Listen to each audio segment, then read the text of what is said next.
Jonathan Pollard, someone who needs no introduction. Thank you. I was thinking to myself, first of all, welcome to Bring Them Home. Thank you. And this has been in the works for now years. We've been trying to get you sitting down for us to have this conversation. Things have changed drastically and are changing rapidly as the days go by. And I was thinking to myself, the original spies that spied out the land, The Meraglim, came back with a bad report. Very bad. And we've been suffering from that ever since. Indeed. And you are rectifying that by coming to Israel and giving a good report. So thank you for coming on the show. I wanted to have an open conversation with you about American Jewry. Specifically, world Jewry, but Americans in specific. What is happening in America today since October 7th has woken up, I think, shaken up world Jewry more than anything in recent times. Interestingly enough, I was speaking to a former member of Knesset, Dov Lipman, who said that the Jewish Agency runs a course in basic Zionism, foundations of Zionism, which every year has approximately 150 attendees. And now? And since October 7th, they've had 9,000 applications to this course. Many Jews, I believe, that have been unaffiliated with their Judaism have come to the sudden realization that as affiliated or as unaffiliated as they are, they're still going to be targeted as Jews. Correct. Tell me what your thoughts on that are. Well, on that issue, we just have an example in Australia where thousands of Jews their details about their lives and their children were put on the internet by pro-Palestinian organizations to be targeted. For what? Well, who knows? But they all feel like they're wearing a bullseye on their backs now. And these are people who basically were not exactly affiliated with either Zionist movement activities or religious activities. They were just identified as Jews. And as our people learned during the Khurban, the cattle cars trundling towards the death camps had a full cross-section of Jewry. From the Neologues and the liberals and the Bundes all the way over to the Satmar Hasidim and the Oberlander people. And it didn't matter. If you are identified as a Jew, you're vulnerable. I think what's happened, particularly in the United States, is that the latent anti-Semitism that many people were theoretically aware of has now come out in the open, that it's acceptable now to be an anti-Semite because, well, you're anti-Zionist, you're anti-colonial, you're anti-apartheid, which are kind of euphemisms for Israel and euphemisms for being a Jew, because being an anti-Zionist, being pro-Palestinian, has now morphed into being anti-Semitic, anti-Jewish. And I think that what has shocked most people that I know in the United States was that the horrors which they thought were restricted to Europe, England, France, the rest of continental Europe, are now home. They're inside the United States borders. Many of the people that I talk to here who look like they're shell-shocked from the United States say it's not so much the fact that this anti-Semitism has suddenly been given the okay to come out into the open, the endorsement, if you will, to come out into the open, but that the government, the American government and security establishments have been less than passive.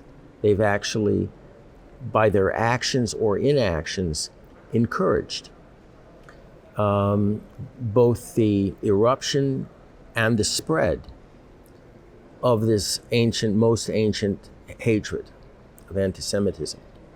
And they don't see this changing at all. I mean, once anti-Semitism has become an accepted political philosophy in society, you can't put it back. You can't put the genie back in the bottle at all. And now it's accepted because they try to shade it or hide it behind pro-Palestinian advocacy. But nobody is misled by this at all.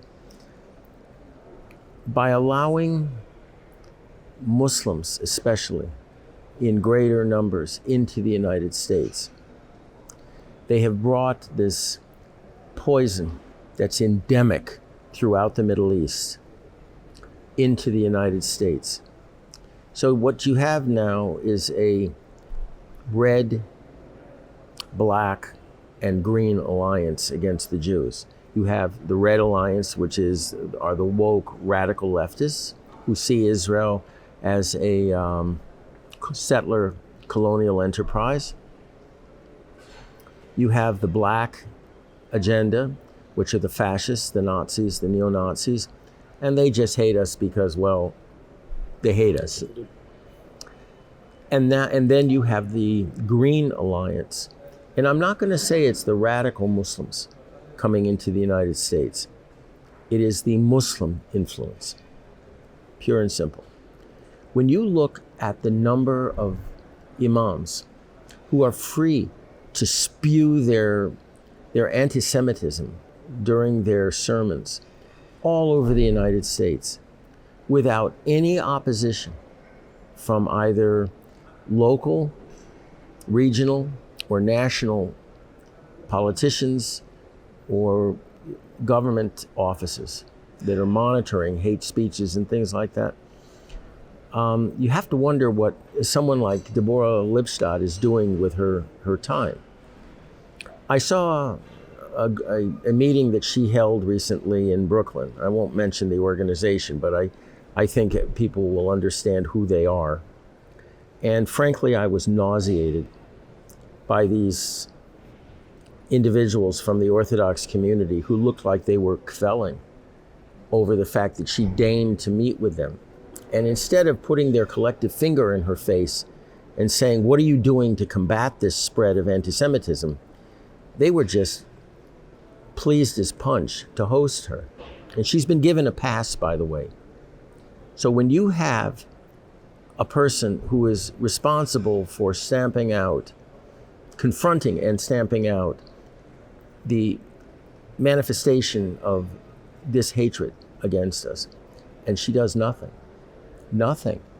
She even endorses an organization like CARE as part of the president's campaign against anti-Semitism. I mean, this is like inviting, if you'll excuse me, Hitler to a UJA fundraiser. So, on the one hand, people are now becoming aware that the virus is out and is spreading.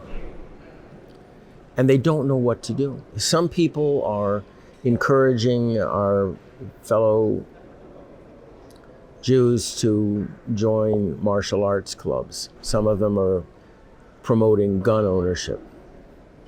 The best thing they could do, and this is why I am 100% behind your organization, is to get through to people that we're done with the notion of Aliyah.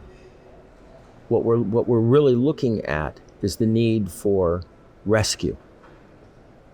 That people have to understand that when the house is on fire, and it is right now, our house is on fire, yes, you can call the fire department, or you can realize that all these people that have been throwing Molotov cocktails at your house without police intervention are going to come back at you again. When you put the fire out and rebuild your house, they'll be right back again. So, time to leave, time to come home.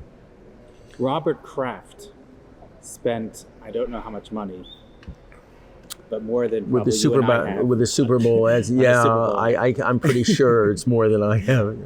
In order to try to raise awareness and combat anti-Semitism, do you think that is productive? No. When you have to spend money to try to teach people something that should be self-evident, it's a waste of money. We are not a protected people anymore. I applaud Robert Kraft for what he did or what he tried to do, but it's wasted money. Because I can guarantee you that at the next Super Bowl, there'll be a Black Lives Matter promotional that identifies Zionists as colonial occupiers. Well, because we have to be even-handed. Look, at the Super Bowl, they had the Black National Anthem played. I said, come on. One nation under God?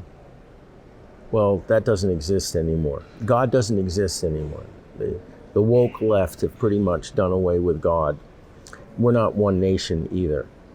And when we're in a situation like, my pronouns, excuse me, when Jews are living in a country that is no longer united behind liberal democratic traditions and views and philosophies, but is becoming a nation riven by the politics of identity politics and radical ideologies of both the left and right, and an imported religion that has a square in their sights, that is the Muslims have a square in their sights. It's time to listen to your genetic warnings. Jews, perhaps unique among all people of the world, can sense when the winds are changing, when the atmosphere that had once been accepting and safe are suddenly becoming less so. And it's almost part of our genetic makeup that we've been endowed with this early warning system. Let me give you an example of that. I had a friend in New York who came to me when I was in New York on parole, a very successful commodities trader in the financial district. And he said to me, I have a problem. I said, what? He said, I keep having this dream that I'm going to wake up in 1933 Germany, except it's New York City. And he went on to describe the nature of this dream, which was basically like the Khurban applied to the United States. And I said, okay, and? He said, I don't know whether it's time to leave and go home. His identification or characterization of Israel as home, I considered very good. And I pointed that out to him, but I said, my recommendation to you, my advice, is it's better to leave now in an orderly and efficient way before your dreams become reality. Because I said they will be. Sometimes God gives you Ruach HaKodesh, an understanding of things, of people, of places, of trends. And I said, what you've just given me is that, Ruach HaKodesh.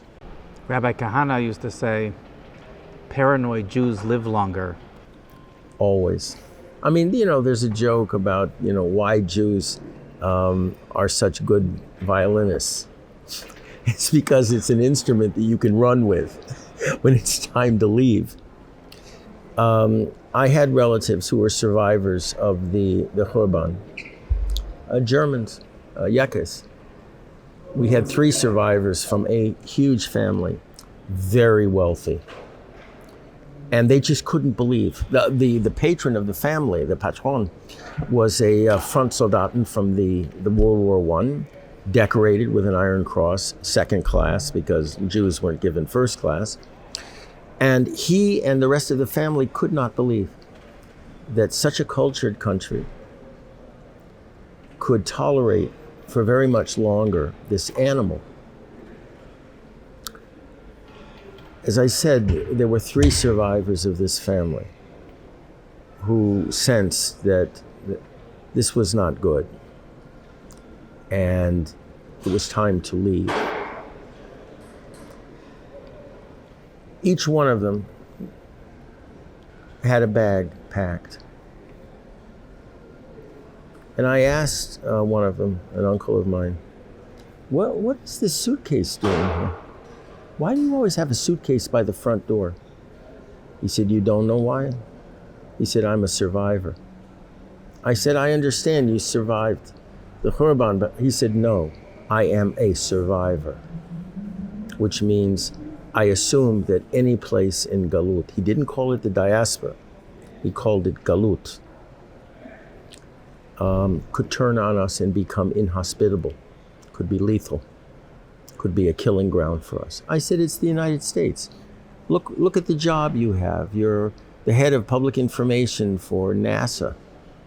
You know, you're close to the president, President Lyndon Johnson. I said, you're part of the establishment. I hadn't awakened yet. Mm-hmm. And he said, sit down.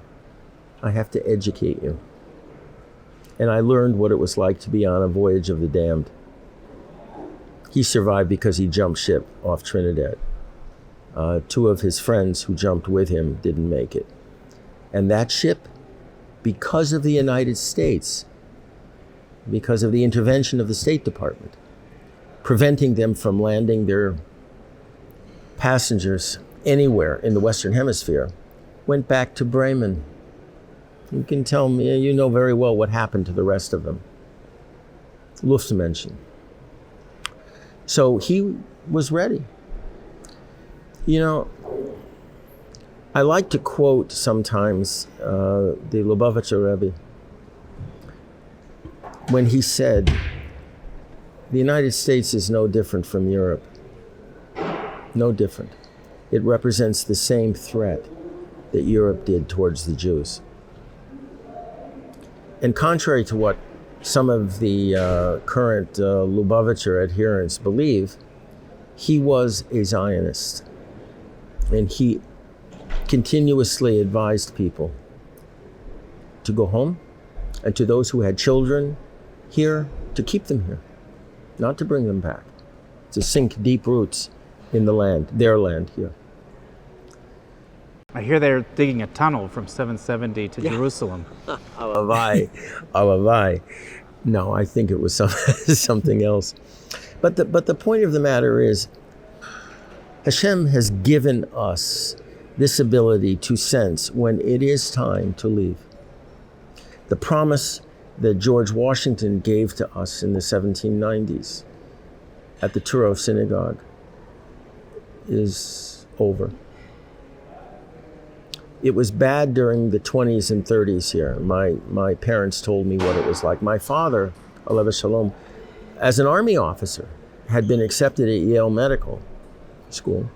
And when he showed up, this was in 1934, 35, the Dean of Admissions looked at him and said, Pollard, what's your real name? He said, Polanski. He said, I thought so. 1 is too many, get out. Tore the admissions up. And my father was a regular Army officer, cavalry, but he was a regular Army officer. And that's how my father grew up, with this kind of oppressive, open anti-Semitism. And it's back again. Now you can try to deny it all you want, but as the old expression goes, denial is not just a river in Egypt. And most Jews that I encountered in New York when I was there on parole, and I talked this way to them, thought I was slightly off balance. Now, the American Jews that I run into here, that I speak before, there's no pushback. They fully understand what I'm talking about, but they just don't know what to do. And some of them understand, a growing number of them understand that the minimum they have to do is buy a place here, whether it's an apartment, a house, whatever, just buy some property, take out Israeli citizenship, get their kids over here in whatever program is relevant to these kids, and start winding down and make the preparations for departure. They could either buy a house here or a grave there. But there are those that they're not so welcoming to our message, and they actually say that we're fear-mongering and yes, and we heard this during the 30s as well. We heard this and went around Europe in 38, 39 and tried to warn them. When it was very clear what was coming. They already had the example of what happened to German and Austrian Jewry by the time of Jabotinsky. The lone wolf went around warning people it's time to leave. Unfortunately, back then, both the British and the United States, hand in glove with the Nazis, made sure that there was no escape for European Jewry. And this is, I know a lot of people don't like me to say this, but I hold the American government and the British government equally responsible for the Khurban. I'm not letting them off the hook. The British in particular could have opened up the gates. They didn't need a white paper. They could have opened up the gates to Palestine and saved untold numbers of Jews. Well, luckily now we have a home to go home to. We have a land to go home to. You know what? I keep reminding people, how many of us died during the night of darkness before Bnei Israel left Mitzrayim? The overwhelming majority of them died because of their own fear, ignorance, stupidity, cowardice, whatever you want to call it. They died. And a very small majority, 4/5, a very small minority got out. And yes, we're a people that value quality over quantity. But those people who are trying to dissuade Jews from leaving the United States, I question exactly what their lineage is. I question that. Any Jew, black hat, reform, I don't care who they are, who says just we can ride it out, you're listening to the Samech Mem. You're listening to the devil, because that's what's coming out of their mouth. The fact of the matter is, I had a lot of problems in New York, in Brooklyn, believe it or not, with the Frum community, where many leaders told me, Jonathan, calm down. When Moshiach comes, we're waiting for Moshiach. And when Moshiach comes, he'll take us all home. And my response to them, after I calmed down, was the following. Well, maybe Moshiach is waiting for you. Maybe he's waiting for you to come home. How dare you assume that he's letting you live in Golus? Remember what Ramban said. If a Jew has the opportunity to go home and doesn't, it's as if he has no God. Talmud. Correct. And at least the Orthodox members of our community cannot plead ignorance of this finding, this opinion. So I don't know what it will take to wake the American Jewish community up. A Kristallnacht, by then it's too late. Currency restrictions, where, you've been waiting for 20, 30 years to sell your house and take the money and come to Eretz Yisrael and buy a new house or whatever. Well, you can't do it because there are currency restrictions now. Very quietly. That's already started. And it's already started. So, you want to come with your American citizenship? Are you crazy? Look what they're doing now with this executive order. Soon, well, not soon, they can at any point in time, the Secretary of State or the Secretary of the Treasury, under this executive order by President Biden, or O. Biden as I call him, can say, you know what, Josh Wander?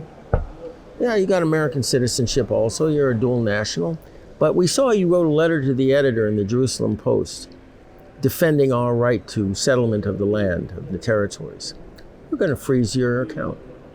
And we're going to deny you access to the United States. We're going to ban you from returning. So have a good day.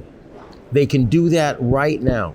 You really want to live in a country and be a citizen of a country that can do that to you just because you believe that we have the God-given right to resettle the land of Israel, Eretz HaKodesh, the land that God gave us, not the UN, not the EU, not the United States. Hashem, HaKodesh Baruch Hu, gave us this land, and I can't affirm that in any way I want because some woke, self-hating Jew like Yellen or some dyed-in-the-wool anti-Semite, left-wing anti-Semite like Blinken decides that they know better and they will tell us how to think and how to act. Really? You really want to live in a country like that? Then don't question why we lost so many European Jews during the Khurban. They at least didn't have a place to go to. You do. Purim is coming up, and Rabbi Kahana used to say that the Purim story in the Megillah of Esther starts off on a pretty nice note. The Jews are doing very, very well. They're affluent, they're connected, they're invited to the party of the king, and all of a sudden, where the furniture of the Beit HaMikdash, the first temple, was presented, and they were there, enjoying themselves. What the hell did they think was going to happen? That's where they should have sensed that the winds of change were blowing. But an interesting thing happens. Haman comes along and changes everything and decrees the annihilation of the Jewish people. Correct. And the Megillah's words that are used there, V'ha'ir Shushan Nevocha, and the city of Shushan was confused. And he says that's a really strange adjective to use. He says you can imagine you open up the newspaper in the morning and you see you're about to be wiped out. And your reaction is... And you should be confused, angry, you should be upset, you scared. should be scared, you should be fearful, lots of adjectives. Confused? Why would you be confused? And he says that's precisely what they were, because they thought they had all the connections in the government. They were the ones that were in all levels. They were accepted. They were accepted, and now all of a sudden they find themselves being on the chopping stick. We are one more presidential election away from the Jewish community of the United States not being confused, but being scared to death. And if you can't see that, then either you need some help or you're going to just disappear. Because by the time you realize the gates have closed and they're closing in on you, it'll be too late. I have a very close friend who lives in Beverly Hills.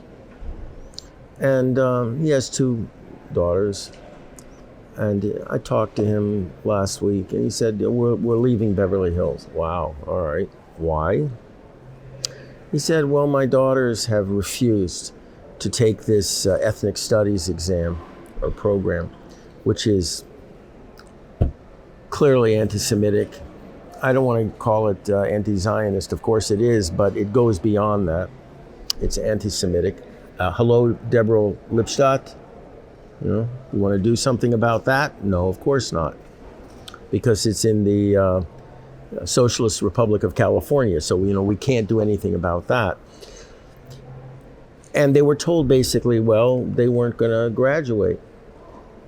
And they were okay with that. Good girls. But when they went to homeroom, the teacher asked them a very interesting question. You're wearing Stars of David, not Mogen David, Stars of David. Do you realize how offensive that could be to people in this school? And while we're at it, what exactly does your mother and father talk about at dinner time. And they walked out of school. And he just decided it's time to come home. That's it. You know, he could hear the red alert going off in his head. And I congratulated him on that. As you say that, there are numerous amounts of American Jews that are in, unlike what happened to your father, in all the Ivy League schools in America. What they used to call NY Jew is now, by a friend of mine, called NYU Al-Quds branch. You mean it's a Muslim university that has accepted Jews? Well, on for the time being, on exactly. condition. Yeah. And his daughter there said that her and her roommate were locked in their dormitory room for 2 weeks, afraid to even leave their room. And my first thought was, why would you continue to have your daughter in this university? Precisely. Why do you want to make a stand and fight on ground that is not your own, ground that is opening up under your feet? You can't win. The Jewish community in the United States is under a misperception that they can mount an effective defense against this viral spread of a very real, lethal, contagious disease known as anti-Semitism. It is over. The Golden Medina, the days of the Golden Medina have ended. It's like a person who's died and just hasn't realized it yet. Any Jew who sends their children to an American university, any American university, must be out of their minds. Truly. Any Jew that sends a contribution, financial contribution, to an American university of whatever size is out of their minds. It's like paying the executioner for the bullets they're going to use on it. What you have to do, and what I'm trying to do here, is get universities to band together and to have a program initially for science, technology, engineering, and math students, collegiate students, Jewish collegiate students in North America, where they can come, get their credits accepted, and graduate with a degree. Can we send all the Arabs that are in the universities here over there? Well, after what happened to me at transfer students at University of Haifa, where I was banned because the Arab students considered me too provocative to be on campus, which I took as a compliment.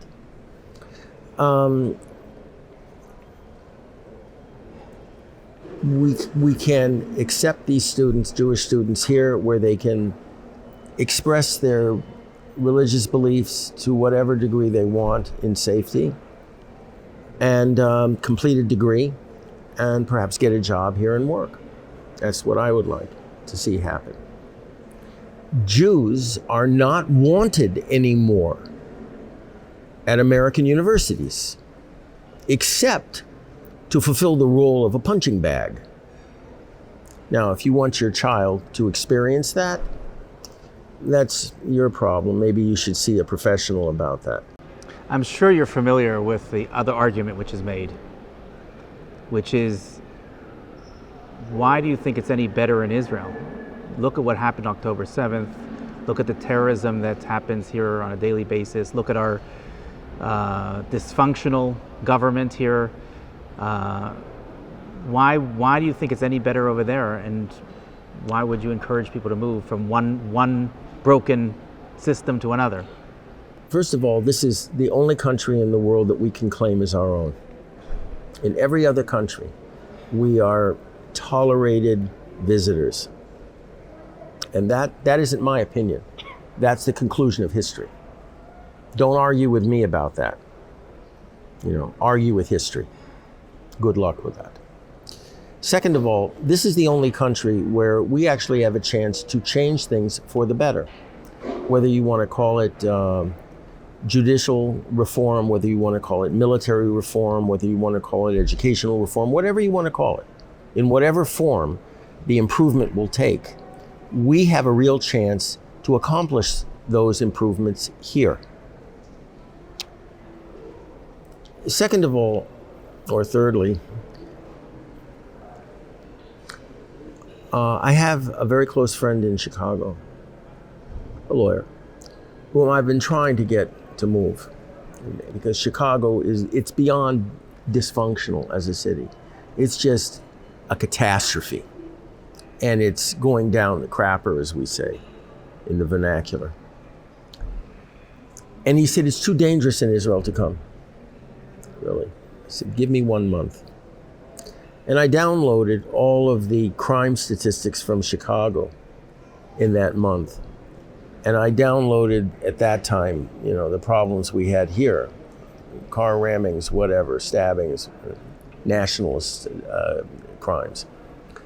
And there was such a difference. It was unbelievable. It looked like he was living in a war zone, a real war zone. And I sent it to him and I said, you're a smart guy, graduate of Harvard Law, Can you tell me if you didn't know which city or country you were dealing with, which place would you rather live in? And he said, okay, I get your point. I said, okay, you got my point. What are you going to do about it now? I have yet to hear back from him. And the response generally is to that argument that over there are lots of there's crime-ridden cities like Chicago and every other Democratic city in America. Blue city. But over there, those are just random attacks. Here, they're targeting Jews. Stay tuned, because a random killing is coming to your neighborhood soon. We already had one Jewish guy murdered in Los Angeles, confronting a violent pro-Palestinian demonstration. He was beaten to death. What happened? I don't know. I know the guy's going to be let off because they're going to say it was an accident, even though I saw the video of him taking a bullhorn and bashing this poor guy, this brother of ours, in the head repeatedly. So just wait. It's inevitable. Like death. It's inevitable. Is it violent here? Yes, obviously we have problems. And I hope that after the next election, we'll be able to change that. But certainly what would help accelerate this change here for the better would be if more Jews from Western countries, Europe and North America, South Africa, Australia, would come home and bring with them a non-Middle East understanding of how to organize and run an efficient government. That brings up an incredible point. I think, having grown up in America, I have a personal question for you. You don't have to answer if you don't want. I answer all questions. Are you an American citizen? No. You've renounced your citizenship? Yep. I haven't. There are very few people that are more Zionist than myself, and I think it's for practical reasons more than anything else, for travel, ease of travel. But you'll find that even people that are here that were born in America, Jews that were born in America, they still feel some attachment to Galut, to the exile. Can I tell you something about that? I was invited to a Thanksgiving party this year. And I asked the guy, why? He said, well, it's nostalgic. We're having roast turkey and, the trimmings and cranberry sauce and all this stuff. I said, do you know what I remember from the United States? Growing up as a young boy, being beaten every day, having to fight for my life every day growing up, having my teeth knocked out, having my shirts ripped, until my father had to give me a Bowie knife to bring to school. I remember having to keep my mouth shut in university back in the early 70s, because even then it was not acceptable to be as Zionistic as I was. I remember the interrogation I had for 6 weeks at the hands of masked naval personnel, where my ankles, my knees, my wrists, my elbows, and my shoulders were broken, where I had to have a plate put in my head, where my back was broken in 4 places, and where I was raped for 6 weeks. Why? Because I refused to identify a host of American Jewish leaders with my activities. People who at the time, by the way, I knew were arguing for my death, my execution, for having embarrassed the community and having somehow called into question the political reliability, the loyalty, if you will, of the American Jewish community. That's what I remember from the United States. 11 masked men trying to take me apart in order to get me to just put a check mark next to a bunch of names. That's what I remember from the United States. And when I told people about this before the interrogation started, where I was being pressured to identify innocent people with my activities, they couldn't believe it. Couldn't believe it. So make no mistake about it. There is no difference between the United States and every other Galutian country we've lived in. No difference. Oh, it looks different. It feels different sometimes. There are tremendous laws on the books. There's this myth of acceptance in the country. But at the end of the day, we are tolerated visitors.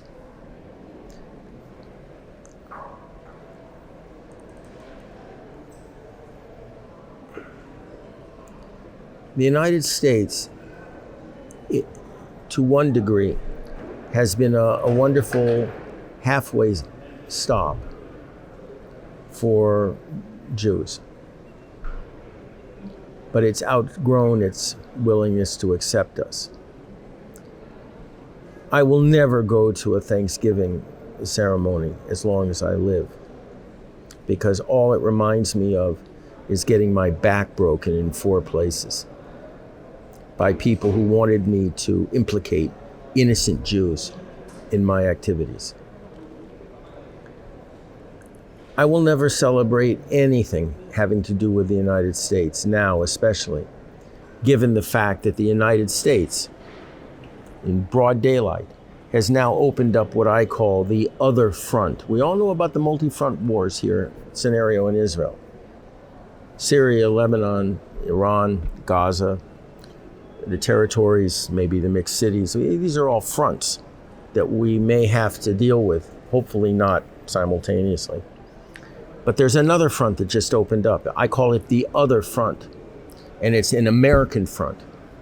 And I don't care whether you're a Republican or a libertarian or some other political adherent.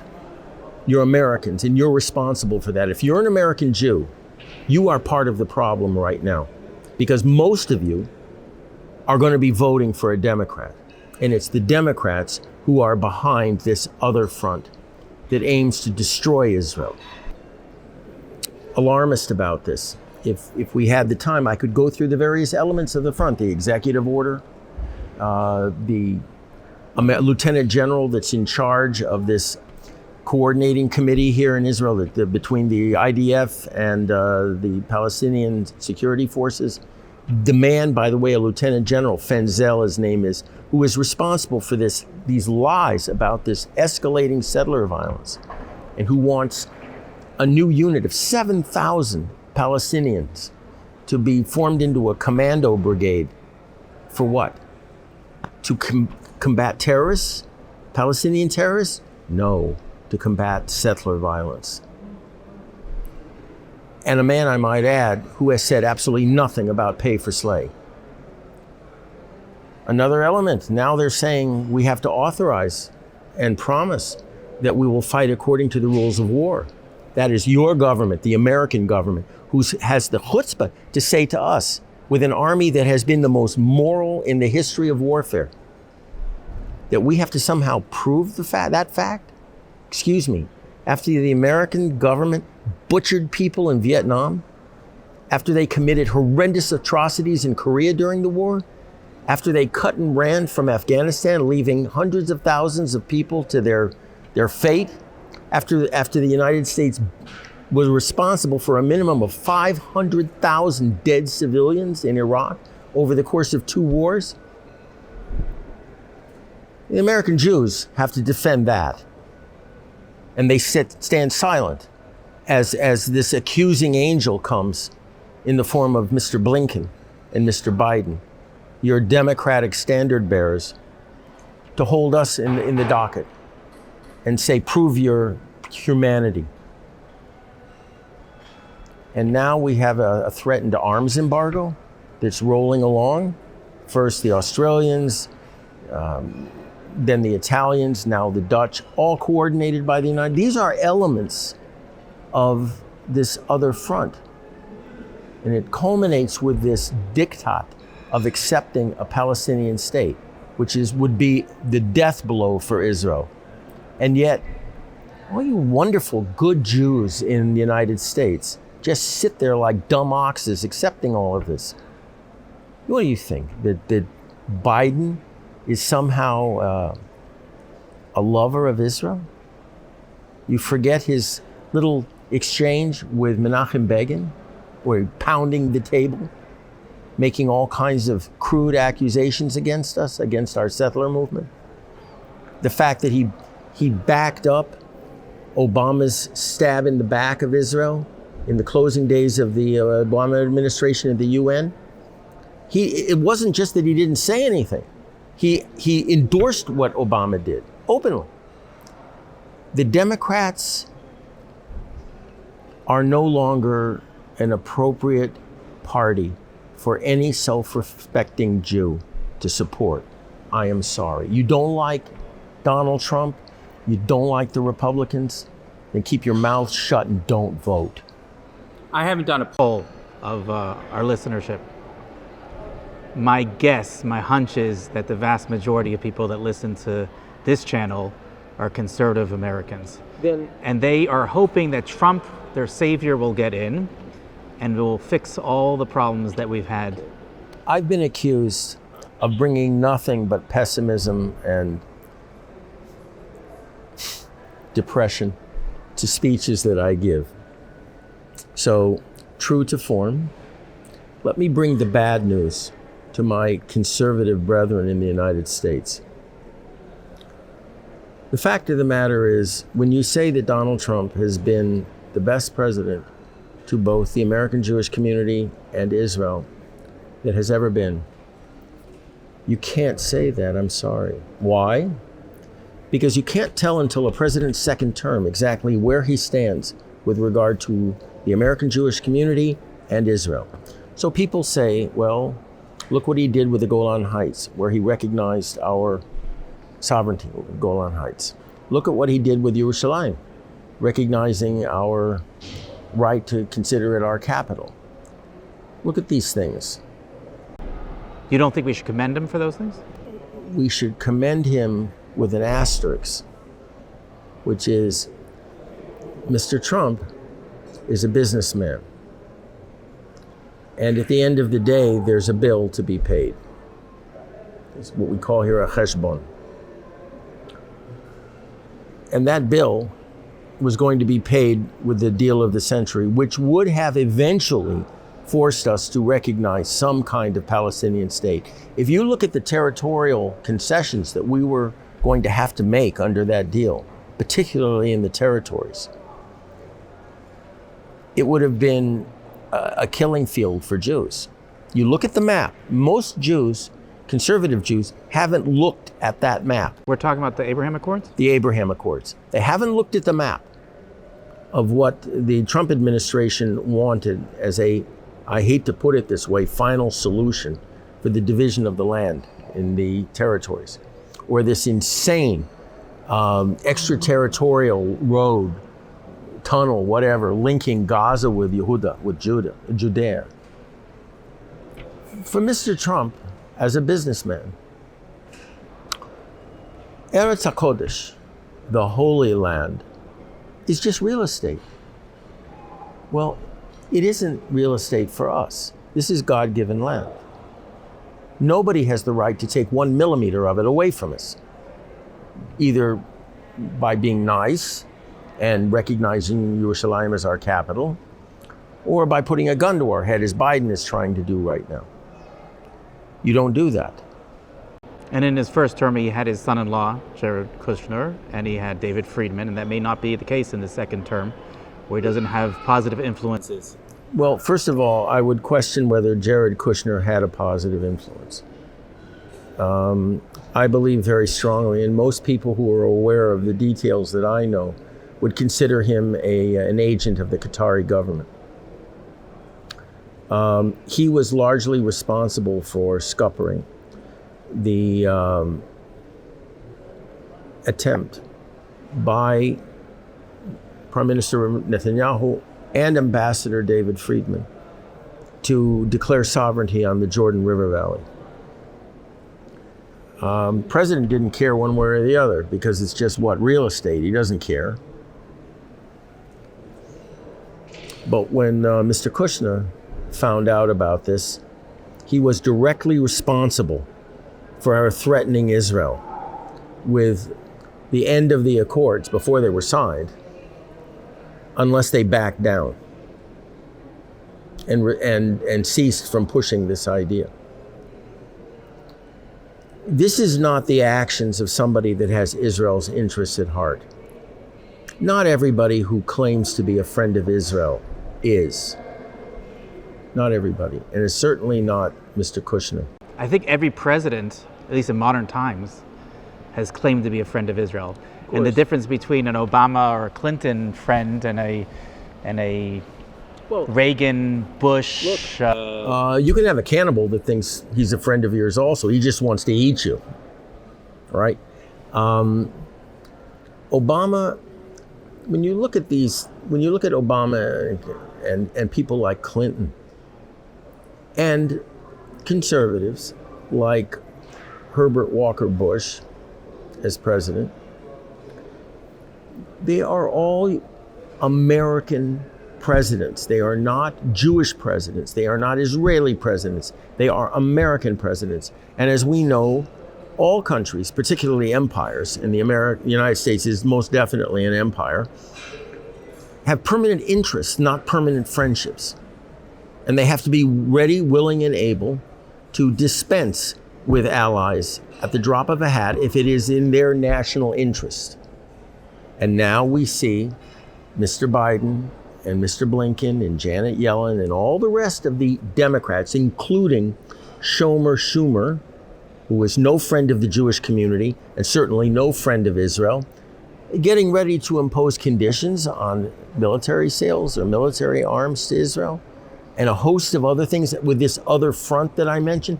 Have you heard Senator Schumer or any other Jewish Democrat in the House or Senate say anything about what Biden is doing, Biden as I call him, what he's doing to Israel?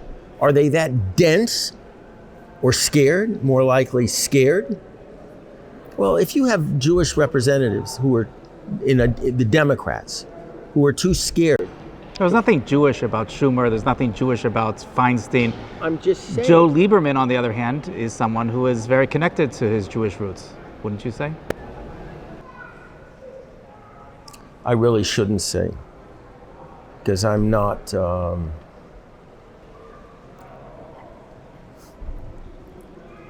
Senator Lieberman, out of political calculation, refused to help me for 35 years.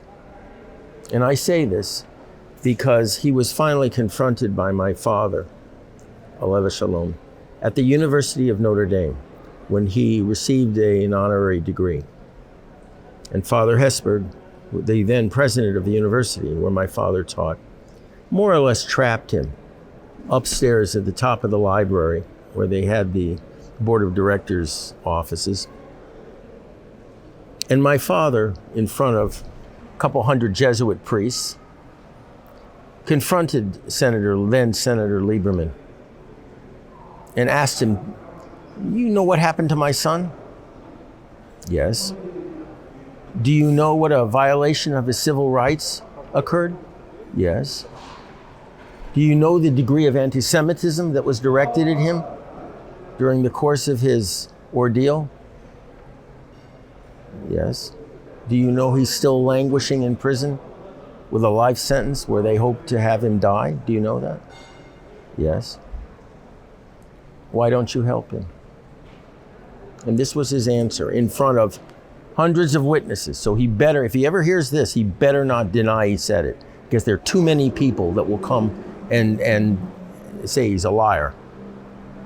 He said, "How in the world can I become the Vice President of the United States if I back a spy?" So please, I'm not saying to you, but I'm just saying, please, when people bring individuals like Senator Lieberman, who did precious little to help Sholem Rubashkin. I mean, okay, don't help me because I'm a spy, but this guy, Sholem, I mean, look what happened to him. And your blood just, as a Jew, your blood just doesn't boil with indignation over what happened to this poor guy and his family? You don't feel your brother's pain? But he was pardoned by Trump. He was pardoned by Trump, but I want people to understand this. The financial penalty that was given to him was maintained. I want people to think about this for a moment, because the financial penalty that was imposed on him was linked to the sentence. So logically speaking, if the sentence was improper, was immoral, then why do you maintain the financial penalty? Why do you do that? Anti-Semitism. That's why. Am I thankful for President Trump for pardoning him? For getting him out from under this horrific, unjustified sentence? Of course. But am I going to draw inferences from that or additional conclusions about his motives and his interests? No. There were good political reasons why the president pardoned him. It's all self-interest, always. We have to wrap this up, and I would like to go on. I hope we have another opportunity to speak more, because there's so much to speak about. What are your predictions for the coming year? We have an election coming up. As far as the United States is concerned, as I said, I have nothing good, and I've been criticized for this, nothing good to say about pretty much anything, except the fact that my wife is beautiful and I love her dearly, and I have a wonderful friend in Josh Wan. No, assuming let's look at the United States and Israel, the United States first, assuming that the Supreme Court does the right thing and rules that the 14th Amendment cannot be used to exclude, to allow states to exclude individuals from running for the presidency, and Donald Trump in particular, which they should rule, that the states don't have a right to do that. Assuming he runs Antifa and wins, let's say he wins.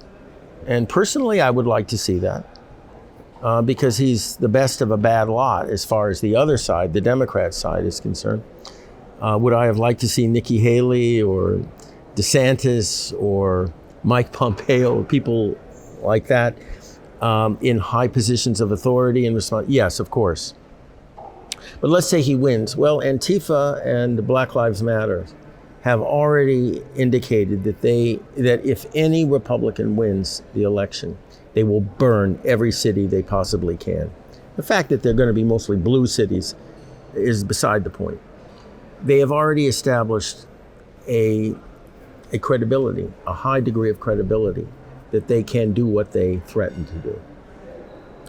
So what are we looking at? If we have a third party, let's say under Robert Kennedy Jr., throwing the election into chaos, or we have a Democratic candidate like Michelle Obama. And by the way, that was what its husband called her, Michael, on numerous occasions, as the Democratic presidential candidate. And my own fear is that her vice president, whatever it is, her vice president may be her husband. Can it happen? Yeah, all he has to do is pledge in writing that he will not succeed her in the event of her incapacitation, and he's okay. Whoever she picks as the whatever hilarious she picks as a vice president, will just accelerate, if they win, will accelerate the path of civil war in the United States. Why do I say this? Because when all the leading political journals that I've read start trying to make the case for the inevitability of a civil war, they're conditioning people to accept this outcome. It's what they want. Who gains from this? The radical left gains, because they're the best organized. They may not be the best armed, but they're the best organized. And we learned from the Bolsheviks that it's the smallest, well-disciplined, organized party that will ultimately win. So no matter who wins in the next election, I see the growing probability of a civil war coming. That's just from my analysis. I don't see a happy outcome to this at all. That means to the Jews. Now, as far as what it means for the Jews, well, get your bags packed, get your home or apartment purchased here, get your citizenship established, get your money out of the country, get your money out, then get your kids out. Unfortunately, that's where we're at right now. As far as Israel is concerned, I'm actually optimistic. My wife, Esther, Alea Shalom, who was my morah, told me that the Geula Shlema will come. It will come. But it will come either with a shmais or a kiss, depending on our actions. Well, we just had a pretty bad shmais on October 7th. And I think that people's eyes are open now to the reality of what we have as a government and a military establishment. They're part of the problem. Before October 7th, I would never have been invited to visit Be'eri, Kibbutz Be'eri, never. But now, when I went there, there's a big sign in front of the kibbutz. It says, "Remember what Amalek did to you." Wow, this is the stuff of Geula. Because, as I said, people's eyes are open. We have a chance in the next election here to overturn the deep state and to get a real Jewish government voted into office that will defend our interests at whatever cost. You can't say that for the United States. As Jews, you can't. Because it's not your country. I'm sorry. It's not. We are sojourners there. President Washington said a wonderful thing when he promised that we would be treated equally. Those days are long gone. They were gone with General Grant when he... Well, what he did in Tennessee, and okay, but Grant later apologized. I mean, Grant actually... He was forced to apologize. He was forced to apologize, but yes, it did happen. And if it weren't for President Lincoln, a truly great man and great president, if it hadn't been for him pushing back, I think what happened in the Department of Tennessee under Grant would have spread. It had to have spread. So for the United States, I'm very pessimistic. For Israel, I'm extremely optimistic. And I'm not an optimist by nature. I could never be able to tell. Nobody would have ever accused me of being an optimist. I'm kind of what's called an optimistic pessimist, which means I accept the inevitability of the worst. A realist. I'm a realist, and I accept it, but I always look forward to being proven wrong. In my case, I hate to be proven right, because it's usually not good. But again, as far as the United States is concerned and the fate of the American Jewish community, you have to, my brothers and sisters have to wake up and smell the coffee, okay, so to speak. And it's burned. It's undrinkable. You have to throw it out. And you have to leave the house, you have to leave the kitchen and come home. If you don't, you have no one but yourself to blame for what will befall you. You can call me an alarmist, you can call me whatever you want. But the one thing you can't deny is the inevitability of history at all. History is something you just can't change. And history serves as a warning to the Jewish people. We believe in the fact that Judaism has, to use a $10 word, a teleological history. We're on a path. It's unchanging. And we can take an exit here, exit there, but the path continues. And you have to come home because the Moshiach is waiting for us to come home. And when we have a critical mass of Jews who are observing the mitzvot and who are fighting God's wars, Al Kiddush Hashem, and who are defending the land, wonderful things will happen. But they will not happen in Galut. Because Galut, if you're honest with yourself, is a curse. Why would you want to live in a cursed land? I don't understand that. It doesn't make sense. So come home to Eretz HaKodesh. This is the only country in the world that you can claim as your own. There's no other country in the world you can do that to.